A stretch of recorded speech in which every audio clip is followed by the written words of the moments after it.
दोस्तों पल भर के लिए आप अपनी आंखें बंद कीजिए और कल्पना कीजिए आप ऐसा इंसान है जो कि हादसे का शिकार हो गए हैं और कहीं ऐसी जगह पहुंच गए हैं जहां आपका कोई अपना नहीं, आपके पास ना भूख मिटाने के लिए खाना है और ना ही वापसी की कोई उम्मीद। आपका दिमाग धीरे धीरे काम करना बंद कर रहा है, आपको अपनी जिंदगी धुंधली सी दिख रही है और आपके आगे डरावनी मौत है। मगर दोस्तों क्या आप जानते हैं कि यह किसी इंसान की असल कहानी है? यह कहानी एक मछुआरे जो सल्वाडोर अल्वारेंगा की है। वही अल्वारेंगा जो मछली पकड़ने के लिए गहरे प्रशांत महासागर में उतरा तो लेकिन उसे वापसी में पूरे 438 दिन लग गए, लेकिन आने के बाद उसे तुरंत जेल हो गई। दोस्तों ये कहानी आपको प्रेरित करेगी और आपके जीवन की असल चुनौतियों से रूबरू कराएगी।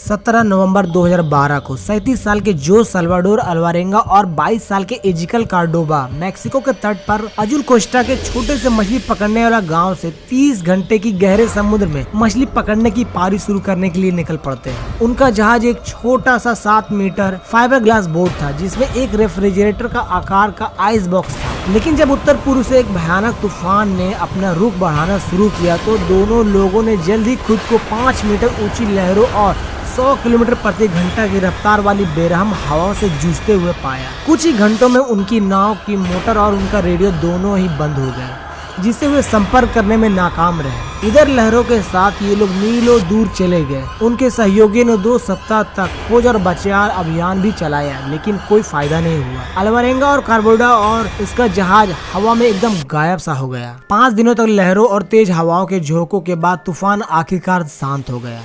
चमत्कारी रूप से दोनों लोगों की नाव पलटी नहीं। नाव के पिछले हिस्से पर लगे समुद्री लंगर ने नाव के अगले हिस्से को आने वाली लहरों से संरेखित किया और इन लोगों को दिन ब दिन आने वाली लहरों से टकराते हुए जीवित रहने में मदद की।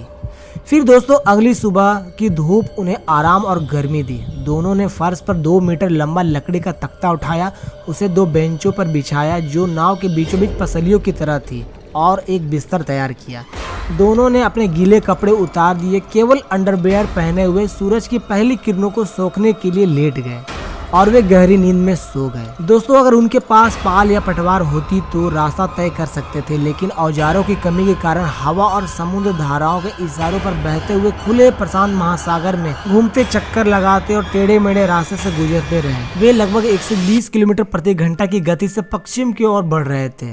उनके रास्ते में सबसे नजदीकी भूभाग नक्शे पर एक छोटा सा बिंदु था। अब दोनों एक नाव में फंस गए थे और समुद्र की लहरों पर सवार होकर आगे बढ़ रहे थे। दिन जल्दी हफ्तों में बदल गए। अल्वारेंगा और कार्बोडा ने जहाज पर मौजूद थोड़े से खाने को जल्द खत्म कर दिया। फिर दोनों समुद्र से खाना इकट्ठा करने का काम शुरू कर दिया। अल्वारेंगा अपने नंगे हाथों से जेलीफिश से लेकर कछुए, मछली और समुद्री पक्षी तक पकड़ने में माहिर था। वे पानी में तैरते हुए खाने के टुकड़े को भी प्राप्त करने में सक्षम थे। वे बारिश के पानी को इकट्ठा करके पीने का जुगाड़ लगाया।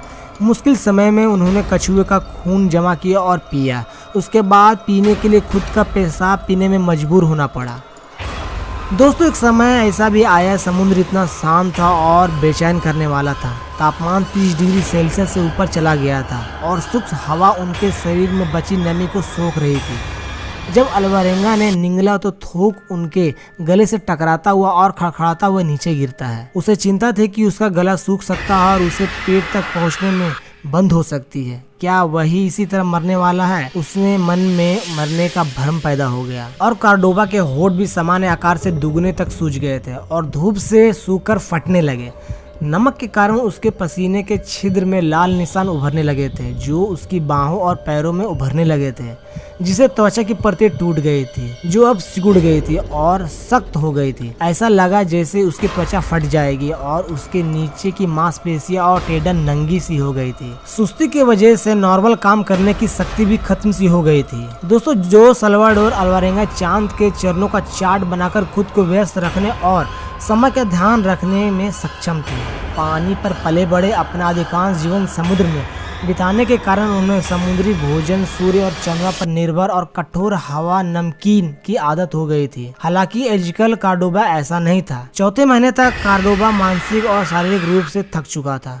उसका शरीर समुद्र में खोई हुई जिंदगी के प्रभाव को झेलने लगा था और वह कच्ची मछली, पक्षी और कछुए खाने से बीमार होने लगा था। बीमार होने के तुरंत बाद उसने खाना बंद कर दिया और अंत में भूख से मर गया। एजिकल कार्डोबा की मौत के 6 दिन तक जोस अल्वारेंगा ने उसके शरीर को बिना छुए ही छोड़ दिया।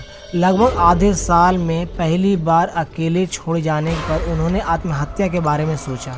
आखिरकार उन्होंने कार्डोबा के शरीर का निपटान किया और एक नए सिरे से विश्वास के साथ जीवित रहने के लिए खुद को प्रेरित किया। 15वें चंद्र की गिनती करने और समुद्र में 400 से ज्यादा दिन बिताने के बाद अल्वारेंगा को आखिरकार वह मिल गया जिसका वह सालों से सपना देख रहा था, जमीन। उसकी छोटी सी टूटी फूटी नाव दक्षिण की ओर बहकर मार्शल द्वीप के एक सुंदर कोने पर पहुंच गई। जहां वह अपनी यात्रा पर निकला था वहां से लगभग 6000 मील दूर। 30 जनवरी 2014 को 438 नरकीय दिनों के बाद अपनी नाव को छोड़कर किनारे पर तैरकर जाने के बाद उसने एक छोटे से समुद्र तट के घर का दरवाजा खटखटाया। फिर जाकर कुछ लोग बाहर आए तो उसने अपनी कहानी बताई, लेकिन उन लोगों ने उनकी कहानी पर यकीन नहीं किया और उन्होंने तुरंत अधिकारियों को सूचित किया। पुलिस इस कहानी से हैरान थी कि उन्होंने मान लिया था कि जोस अल्वारेंगा 11 महीने पहले मर चुका है, लेकिन यह जीवित था और अपनी स्थिति के हिसाब से आश्चर्यजनक रूप से स्वस्थ था। जोस को अपनी वापसी पर एजिकल कार्डोबा के परिवार की ओर से एक मुकदमा का सामना करना पड़ा। मुकदमे में आरोप लगाया गया कि अल्वारेंगा ने कार्डोबा के शव को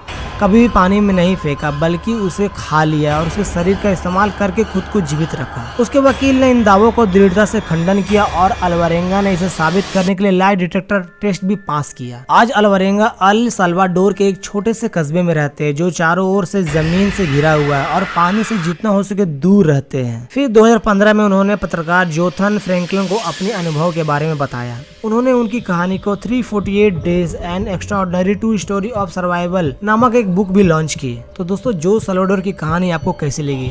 अगर अच्छी लगी हो तो वीडियो को लाइक करें और ज़्यादा से ज़्यादा शेयर करें अपने दोस्तों और परिवार को, ताकि मैं आपको लोगों के लिए ऐसी इन्फॉर्मेटिव वीडियो बना सकूं। तो मिलते हैं अगले वीडियो में, तब तक के लिए जय हिंद, वंदे मातरम।